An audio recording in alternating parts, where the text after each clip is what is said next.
જય જિનેન્દ્ર, પંચ પરમેષ્ટિને નમન. શું તમે જાણો છો, આપણા બધા જ તીર્થંકરો તેમના અંતિમ જન્મના બરાબર 3 ભવ પહેલા તીર્થંકર નામ કર્મ ઉપાર્જિત કરે છે. તે ભવમાં તેઓ વિષ સ્થાનકની આરાધના કરે છે. તેઓ ખરેખર આ વિષ સર્વોચ્ચ આધ્યાત્મિક સાધનાઓને જીવે છે અને આપણા પ્રાચીન શાસ્ત્રોમાં વર્ણવ્યા મુજબ તેને સિદ્ધ કરવા માટે તેઓ કઠોર પુરુષાર્થ કરે છે. ઉદાહરણ તરીકે, ભગવાન આદિનાથના અંતિમ જન્મના 3 ભવ પહેલા તેમનો આત્મા રાજા વજ્રનાભના રૂપમાં હતો. તેઓ ચક્રવર્તી સમ્રાટ બન્યા. તેમના પિતા તીર્થંકર વજ્રસેન પાસેથી દીક્ષા લીધી અને પૂરી નિષ્ઠાથી 20 સ્થાનકને અપનાવીને તેનું પાલન કર્યું.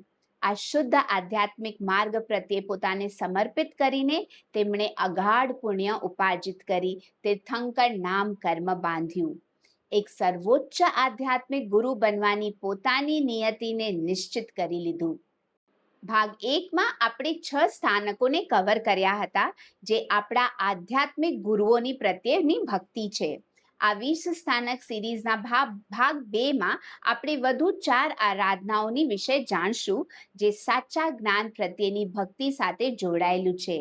અને સૌથી સુંદર વાત શું છે?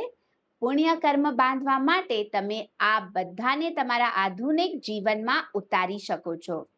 તો શું તમે પણ આ માર્ગ પર ચાલવા માટે તૈયાર છો? ભાગ 2નો ફૂલ વિડીયો જોવા માટે નીચે લિંકને ક્લિક કરો. પ્રણામ.